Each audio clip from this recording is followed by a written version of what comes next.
नमस्कार दोस्तों, स्वागत है आप सभी का आपके अपने इस YouTube चैनल पर जिसका नाम है जीएस बूस्टर। मैं हूं अनूप उपाध्याय। क्या भारत और पाकिस्तान के बीच फिर से युद्ध होगा? भारत के लिए ट्रंप और पुतिन का जो मुलाकात होने वाला है, वो कितना अधिक महत्वपूर्ण है? पिछले 3 दिनों में पाकिस्तान के 3 बड़े नेताओं ने भारत के खिलाफ लगातार धमकी दी है। क्या यह सिर्फ बयानबाजी है या पर्दे के पीछे कुछ बड़ा खेल चल रहा है? 2025 में भारत और पाकिस्तान के रिश्ते में अचानक बड़ी हलचल ने सबका ध्यान खींचा है। आज के इस वीडियो में हम आपके साथ चर्चा करेंगे कि इन धमकियों का असली मतलब क्या है, दोनों देशों की क्या तैयारियां चल रही हैं और उन सारे बिंदुओं पर हम आपके साथ चर्चा करेंगे जिस पर पहले आपने कभी भी चर्चा नहीं देखा होगा। चैनल पर पहली बार है तो चैनल को सब्सक्राइब करके बेल आइकन जरूर दबाइएगा कि यहां आने वाले हर वीडियो का नोटिफिकेशन आपको समय पर मिल सके। दोस्तों, भारत और पाकिस्तान के बीच अचानक जो है वो फिर से युद्ध की चर्चा शुरू हो गई। हाल के जो भी बयान हैं, उन बयानों को अगर देखें तो भारत और पाकिस्तान के बीच में यह संभावना जताई जा रही है कि ऑपरेशन सिंदूर जो है वह फिर से हो सकता है, फिर से रिटर्न हो सकता है। हाल के कुल घटनाओं को अगर हम बात करें तो जैसे 10 अगस्त की एक घटना है। 10 अगस्त को अगर हम देखें तो Indian army chief Upendra Dwivedi ji का एक बयान आया और इस बयान में इन्होंने कहा कि अगला युद्ध जो है भारत और पाकिस्तान के बीच में वो जल्द से जल्द हो सकता है। द्विवेदी जी के अनुसार अगर हम बात करें तो भारत को जो है अपनी तैयारी पूरी रखनी चाहिए और हमें जो है वो मिलकर लड़ना होगा। पाकिस्तान की ओर से भी अगर हम बात करें तो पाकिस्तान के 3 नेताओं ने एक के बाद एक बयान देना शुरू किया है। यानी कि पाकिस्तान की तरफ से अगर हम बात करें तो युद्ध की धमकियां जो है एक के बाद एक मिलना शुरू हुआ है। 10 अगस्त को अमेरिका के एक शहर है जिसका नाम है टांपा। टांपा में पाकिस्तान का सेना प्रमुख जिसका नाम है असीम मुनीर, जिसकी फोटो आपको स्क्रीन पर दिख रही है, इसने भारत के खिलाफ अमेरिका में बैठकर जो है वो जहर उगला। इसने कहा कि अगर सिंधु जल संधि को भारत स्थगित करता है तो हम भारत जिस सिंधु नदी के ऊपर बांध बनाने का जहां भी प्रयास करेगा तो हम वहीं 10 मिसाइल दाग देंगे और हमारे पास कोई भी मिसाइल की कमी नहीं है क्योंकि हम न्यूक्लियर पावर कंट्री हैं, ऐसा आसिम मुनीर कह रहा था। उसके बाद पाकिस्तान का फॉरेन मिनिस्टर है, फॉर्मर पूर्व जो है वो विदेश मंत्री है बिलावल भुट्टो जरदारी। इसने भी जो है वो बयान देना शुरू किया और इसने भी कहा कि हम परमाणु संपन्न राष्ट्र हैं और हमें खतरा महसूस होगा तो हम अपने साथ आधी दुनिया को जो है वो ले जाएंगे। अगर भारत सिंधु जल संधि को स्थगित करता है तो भारत के पास तो पाकिस्तान के पास युद्ध के अलावा कोई विकल्प नहीं बचेगा। इसलिए पाकिस्तान जो है युद्ध करेगा और मोदी सरकार के कदमों से अगर पाकिस्तान को नुकसान हुआ है तो पाकिस्तान जो है वो आक्रामक नीतियों के माध्यम से जो है वो भारत को जवाब देगा। ऐसा बात जो है इस जरदारी के बेटे ने यानी कि बिलावल भुट्टो ने जो कहा है। इसने साथ में यह भी कहा कि पाकिस्तान के लोग बहुत मजबूत हैं, वो भारत के साथ लड़ सकते हैं और सिंधु और सिंधु की सहायक 6 जो नदियां हैं, चाहे हम रावी की बात करें, चेनाब की बात करें, झेलम की बात करें, सतलज की बात करें, तो इन सारे नदियों का जल जो है वो पाकिस्तान फिर से प्राप्त कर सकता है। अब इसके आगे बढ़ते हैं, एक और व्यक्ति के ऊपर चलते हैं। ये पाकिस्तान का प्राइम मिनिस्टर है जिसका नाम है शहबाज शरीफ। इसने भी जो है वो 12 अगस्त को जो है वो धमकी दिया है। इसने कहा कि पाकिस्तान के द्वारा जो है अगर भारत जो है वो पाकिस्तान से एक भी पानी का बूंद छीन लेता है या कोशिश करता है तो पाकिस्तान भारत को ऐसा सबक सिखाएगा जो भारत कभी भी जो है वो भूल नहीं पाएगा। यानी कि कुल मिलाकर अगर हम बात करें तो एक के बाद एक बयानबाजी जो है वह पाकिस्तान के द्वारा जो है वो की जा रही है और भारत भी जो है इस बात को स्वीकार कर रहा है कि भारत और पाकिस्तान के बीच में फिर से कभी भी युद्ध जो है वो छिड़ सकता है। लेकिन इस युद्ध का कारण क्या हो सकता है, इसको लेकर अगर हम बात करें तो पाकिस्तान और भारत के बीच अगर युद्ध छिड़ा तो उसका सबसे प्रमुख कारण जो है वो क्या हो सकता है, तो सबसे प्रमुख कारण हो सकता है सिंधु नदी और सिंधु नदी का पानी। भारत ने कई बार कई मोर्चों पे इस बात को कहा है कि रक्त और जल एक साथ नहीं बह सकता। भारत ने कहा कि अगर पाकिस्तान आतंकी गतिविधियों को रोकेगा नहीं तो भारत जो है वो सिंधु जल समझौता जो कि 1960 में 1900 माफ कीजिएगा 19 सितंबर 1960 को जो भारत के तत्कालिक प्रधानमंत्री जवाहरलाल नेहरू के द्वारा कराची में जो हस्ताक्षर किया गया था उस समझौते को जो है वो भारत तोड़ देगा। और इस समझौते के माध्यम से अगर हम बात करें तो इस समझौते के माध्यम से जो पूरी की पूरी कोशिश जो की गई थी वो ये की गई थी कि पाकिस्तान को जो 80% वाटर दिया जाता है इस समझौते के माध्यम से इसको समाप्त कर दिया जाए। इसमें 6 नदियां हैं, जिन 6 नदियों में अगर हम बात करें तो 3 पूर्ववर्ती नदियां हैं जैसे कि सतलज, व्यास और रावी, ठीक। और 3 जो है अगर हम बात करें तो पश्चिम की नदियां हैं जिसका 80% वाटर जो यूज करता है वो कौन करता है? पाकिस्तान, जो कि है झेलम, चेनाब और सिंधु। तो कुल मिलाकर भारत कह रहा है कि भारत इस संधि को जो है वो क्या कर देगा? तोड़ देगा। और इस संधि को अगर तोड़ देगा तो इससे कहीं ना कहीं अगर हम बात करें तो पाकिस्तान की अर्थव्यवस्था पर इसका बहुत बड़ा नुकसान पहुंचेगा। क्यों? क्योंकि पाकिस्तान की 80% की जनसंख्या जो है कृषि के लिए इसी नदी के जल के ऊपर है। पाकिस्तान की अर्थव्यवस्था पे अगर हम बात करें तो 23% रोल जो है वह सिंधु और सिंधु की सहायक नदियों का जो जल है वो बहुत ज्यादा इंपॉर्टेंट है। लेकिन जिस प्रकार से 22 अप्रैल को पहलगाम की घटना हुई, तो 22 अप्रैल को पहलगाम की घटना के बाद भारत ने जो है एक आक्रामक रुख रुख अपनाया और रुख अपनाने के भारत ने जो है इस संधि को स्थगित कर दिया, जिसके चलते पाकिस्तान में जल संकट जो है वो पैदा हो चुका है। अब इसी सिंधु नदी के जल को लेकर जो है वो वर्तमान में संभावित युद्ध जो है उसके खतरे फिर से देखने को मिल रहे हैं। अब भारत जो है इस जल को प्रतिबंधित करता है तो कहीं ना कहीं जो है वो फिर से युद्ध का खतरा जो है वो भड़क सकता है। और भारत सरकार यह चाहता है कि पाकिस्तान वह इस बात को समझे कि आतंकवाद का अगर वो प्रायोजित करता है तो भारत जो है वो कठोर कदम जरूर उठाएगा और उसे भविष्य में भी जो है वो सिंधु नदी के जल को प्राप्त करने के लिए अपने रुख से जो है वो परिवर्तन करना होगा, क्योंकि जल और लहू एक साथ जो है वो नहीं बह सकता।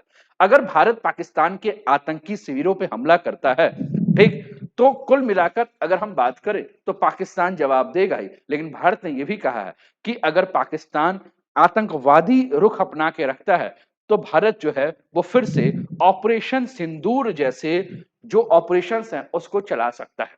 भारत ने इस ऑपरेशन सिंदूर के माध्यम से लश्कर ए तोयबा और जैसे मोहम्मद जैसे समूह के कई सारे आतंकी शिविरों पर जो है हमला किया है। और आगे भी भारत ने कहा है कि भारत को जब ऐसा लगेगा वह ऑपरेशन सिंदूर को जो है वो जारी रख सकता है। इस ऑपरेशन सिंदूर के खिलाफ पाकिस्तान ने एक ऑपरेशन चलाया था जिसका नाम था ऑपरेशन बुनियाद उल मरसस। और ये एक जवाब था भारत के लिए। लेकिन कुल मिलाकर अगर हम बात करें तो भारत ने ऑपरेशन सिंदूर के माध्यम से जो है पाकिस्तान को जो सबक सिखाना था वो सबक जो है वो सिखा दिया है। लेकिन एक बात और भी उठकर आ रही है।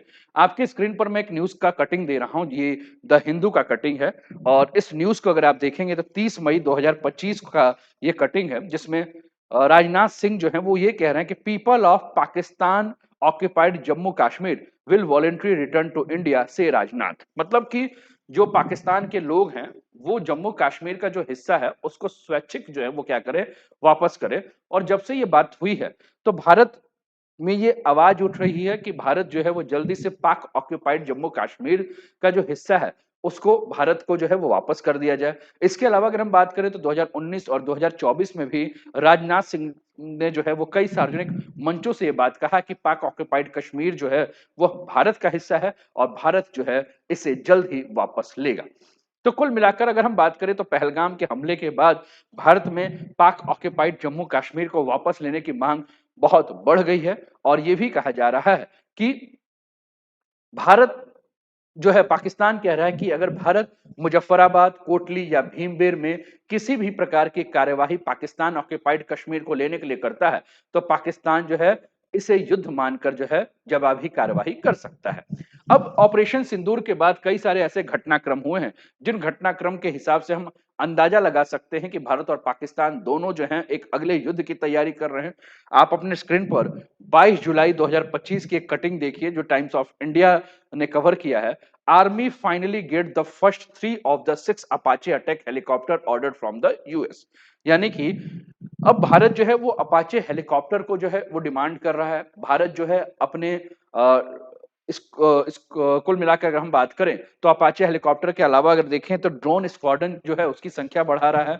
इसके अलावा भारत की अगर हम बात करें तो जून 2024 में भारत ने जो है वह यूएस से 31 MQ-9B ड्रोन जो है यह लिया है, जिसका पूरा खर्च जो है वो 34,000 करोड़ रुपए का खर्च है, जो कि नौसेना के लिए, वायुसेना के लिए और थल सेना के लिए जो है काम करेगा। और इसके बारे में कहा जाता है कि एक बार उड़ान भरने के बाद यह जो ड्रोन है वो 36 घंटे तक नॉन स्टॉप जो है वो क्या कर सकता है, यात्रा जो है वो कर सकता है। इसके अलावा अगर हम बात करें तो भारत जो है अपने इंडिजीनियस ड्रोन को तैयार कर रहा है, अपने स्वदेशी ड्रोन को डीआरडीओ जो है और साथ में निजी कंपनियों के साथ मिलकर स्वाम ड्रोन को तैयार कर रहा है, रुस्तम सेकंड को तैयार कर रहा है, स्काई स्ट्राइकर को जो है विकसित कर रहा है। इसके अलावा ड्रोन रोधी प्रणालियों के ऊपर भी जो है वो भारत काम कर रहा है। भारत डीआरडीओ के D4 और भार्गव जो है शस्त्र जो है इन प्रणालियों को जो है वो तैयार कर रहा है कि भविष्य में अगर फिर से ड्रोन हमले होते हैं और ड्रोन का पूरा झुंड भेजा जाता है तो इसको निष्क्रिय किया जा सकता है। जैसे कि भारत ने 8 मई को चीन के द्वारा निर्मित CH-4 ड्रोन के जो 300-400 का पूरा एक झुंड आ रहा था, तो इसको जो है वो समाप्त किया था। ठीक, तो ये सारी जो चीजें हैं, आपके स्क्रीन पर ये तस्वीर भी आ रही है ऑपरेशन सिंदूर की, जब इंडिया ने पाकिस्तान के पंजाब क्षेत्र में जो आतंकी अड्डे थे उनको नस्तनाबूद किया था। तो ये सारी चीजें हमें देखने को मिल रही है। जैसे भारत में तैयारी चल रही है वैसे पाकिस्तान भी अपने यहाँ जो है वो हथियारों को और भी ज्यादा सुसज्जित कर रहा है। ठीक, तो पाकिस्तान का सुसज्जित करने के बारे में अगर हम बात करें तो सबसे पहले पाकिस्तान ने अपना डिफेंस बजट जो है उसको बहुत ज्यादा बढ़ाया है। रक्षा बजट में जो है इसने वृद्धि की है। 10 जून को पाकिस्तान ने अपना डिफेंस बजट वो किया और जिसमें टोटल अपना डिफेंस बजट की अगर हम बात करें तो अपने रक्षा बजट में जो खर्चा बढ़ाया है वो 20% जो है बढ़ाकर 9 अरब डॉलर के आसपास कर लिया है। इसके अलावा पाकिस्तान ने जो है वो चीन से ड्रोन की मांग की। आपके स्क्रीन में विंग लुंग जो है वो ड्रोन दिख रहा है, विंग लुंग 2 और विंग लुंग 1। तो ये ड्रोन जो है वो चीन से जो है वो पाकिस्तान मंगा रहा है। इसके अलावा पाकिस्तान जो है वो चीन और टर्की से जो है वो रॉकेट और ग्रेनेड लॉन्चर मंगा रहा है। इसके अलावा पाकिस्तान जो है चाइना से Z-10ME हेलीकॉप्टर जो है इसकी भी डिमांड कर रहा है और इस हेलीकॉप्टर को खरीद रहा है। इसके अलावा पाकिस्तान जो है वो चीनी लड़ाकू विमान खरीद रहा है जो कि राफेल और सुखोई का जो है वो मुकाबला कर सके। तो इस कुल मिलाकर अगर हम बात करें तो पाकिस्तान भी अपने आप को अगर हम बात करें तो धीरे धीरे जो है वो मजबूत कर रहा है। पाकिस्तान भी अपनी स्थिति को जो है वो मजबूत कर रहा है। लेकिन पाकिस्तान के खिलाफ भारत पहले से ही बोल चुका है कि भारत कभी भी आगे से बढ़कर हमला नहीं करेगा, लेकिन हर हमले के लिए भारत जो है अपने आप को तैयार रखेगा। अब वर्तमान में अगर हम बात करें तो किसका पलड़ा भारी। आपके स्क्रीन पर जो ये तस्वीर देखने को मिल रही है दोस्तों, जिसमें कि आप देख रहे हैं यूनाइटेड स्टेट पहले पोजीशन पे है, रसिया दूसरे पोजीशन पे है, चाइना तीसरे पोजीशन पे है, इंडिया चौथे पोजीशन पे है, साउथ कोरिया पांचवें, यूनाइटेड किंगडम छठवें। इसी पे अगर आप जाएंगे तो 12वें पोजीशन पे आपको एक देश नजर आएगा जिसका नाम है पाकिस्तान।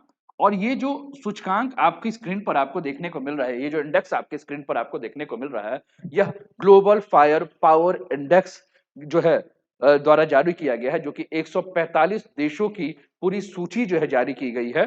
और इस 145 देशों में देखा गया कि कौन सा देश जो है वह कितना मजबूत है, किसका सैन्य। तो इसमें भारत की स्थिति अगर हम बात करें तो 145 देशों में भारत जो है वह चौथा नंबर पे है। और पाकिस्तान की अगर हम बात करें तो पाकिस्तान जो है वो 12वें नंबर पे है, यानी कि टॉप 10 के अंदर भी जो है पाकिस्तान जो है नहीं। अगर दोनों के अलावा और भी बात करें इंडिया पाकिस्तान की, अगर हम मिलिट्री को कंपेयर करते हैं, यानी कि जो एक पारंपरिक युद्ध होता है इसमें अगर हम बात करें तो उसमें अगर हम थल सेना को लें, आपके वायु सेना को लें, नौ सेना को लें, तो आप स्थिति जो है वो देखिए, आपको दिख रहा है इंडिया और पाकिस्तान का अगर हम बजट भी देखें तो आपको बजट देखने को मिल रहा है। इसके अलावा आर्मी के नंबर्स दिख रहे हैं, नेवी के नंबर्स, एयरफोर्स के नंबर, तो ये सारे जो है वो देखने को मिल रहे हैं।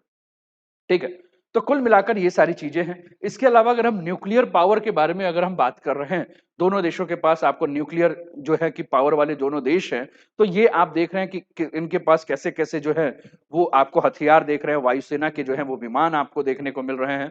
ठीक है, भारत और पाकिस्तान के पास न्यूक्लियर पावर के बारे में अगर हम बात करें दोस्तों, तो भारत के पास 180 हथियार है, पाकिस्तान के पास कहा जा रहा है कि न्यूक्लियर वॉरहेड जो है वो 170 है। भारत जो है वो जमीन में, हवा में, समुद्र में कहीं भी हमला कर सकता है।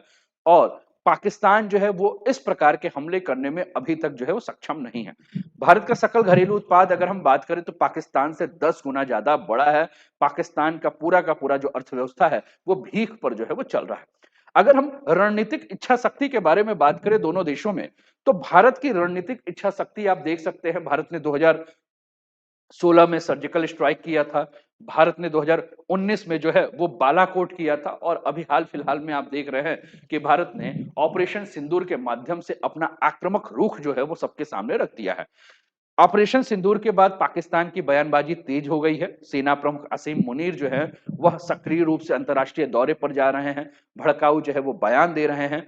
और इस कंडीशन में जो है ये भारत और पाकिस्तान के लिए, दोनों के लिए इंपॉर्टेंट हो जाता है कि अंतर्राष्ट्रीय स्तर पर कौन सा देश किसके साथ रहेगा।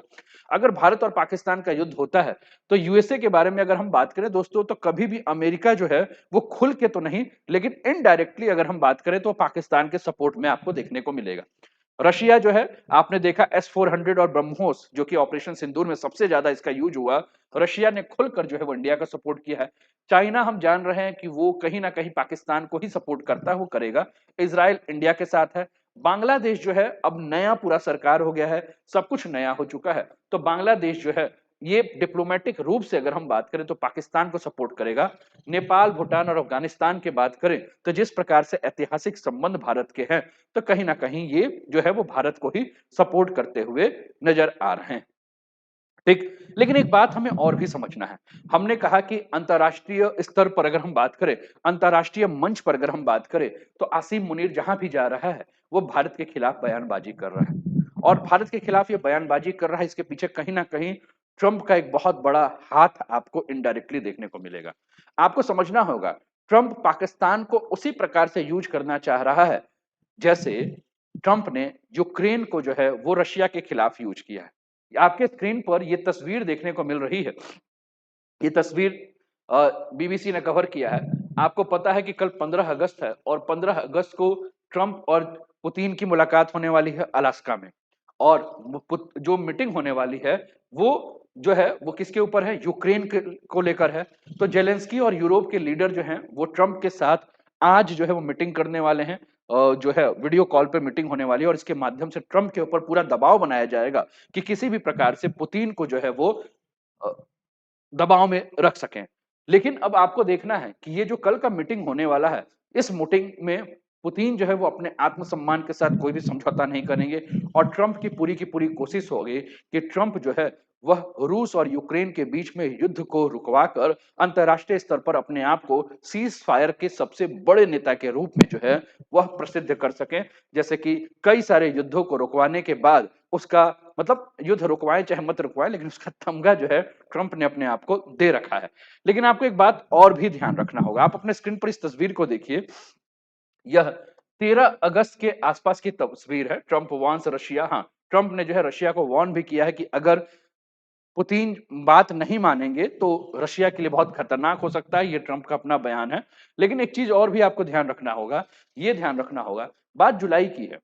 ट्रंप ने जेलेंस्की से पूछा था कि क्या वो मॉस्को के ऊपर हमला कर सकते हैं।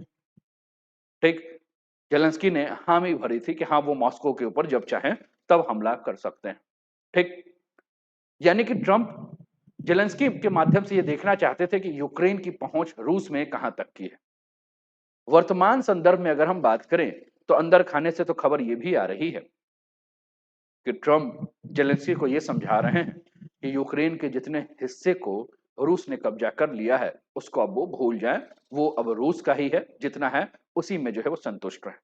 तो कुल मिलाकर पाकिस्तान के साथ भविष्य कुछ ऐसा ही हो सकता है। अगर पाकिस्तान भारत के साथ युद्ध लड़े तो हो सकता है कि भविष्य में अमेरिका भी पाकिस्तान को यूक्रेन की तरह बीच चौराहे में छोड़ दे और ये कहे कि भारत ने जितने तुम्हारे हिस्से को कब्जा कर लिया है अब वो भूल जाए। अब वो हिस्सा पाक ऑक्यूपाइड कश्मीर का हो रहा है कि लाहौर का हो रहा है कि इस्लामाबाद का हो रहा है कि रावलपिंडी का हो रहा है कि कहाँ का हो रहा है, वो तो भविष्य के गर्भ में छुपा हुआ है। कैसा लगा आज का सेशन जरूर बताएं कमेंट के माध्यम से। और ये सब आपके लिए जानकारी है दोस्तों, तक्षशिला आईएएस का जीएस फाउंडेशन बैच है जो कि प्रेजेंट क्लास और आने वाली क्लासेस आपको देखने को मिल रही है। ऑफर भी चल रहा है 20% ऑफ का, इसका भी आप लाभ उठा सकते हैं। अधिक जानकारी के लिए ये दिए हुए नंबर पे आप व्हाट्सअप और कॉल से जो है वो पता कर सकते हैं। बाकी ये पूरी टीम आपको देखने को मिल रही है और इसमें और भी ज़्यादा टीम बढ़ रहे हैं। दिल्ली के जो प्रसिद्ध जो भी संस्थान हैं, चाहे वो अ, जो भी संस्थान हैं, उन संस्थान के पूरे टीचर की टीम जो है वो बल्लियाँ आकर ऑफलाइन क्लास ले रही है। ये ऑफलाइन और ऑनलाइन दोनों क्लासेस हैं, इसका आप लाभ उठा सकते हैं। तो चलिए फिर मिलते हैं आपको अगले सेशन में, तब तक अपना ध्यान रखिए, स्वस्थ रहिए, मस्त रहिए, तंदुरुस्त रहिए, हँसते-खेलते मुस्कुराते हुए जीवन का आनंद लीजिए। जय हिंद, जय भारत।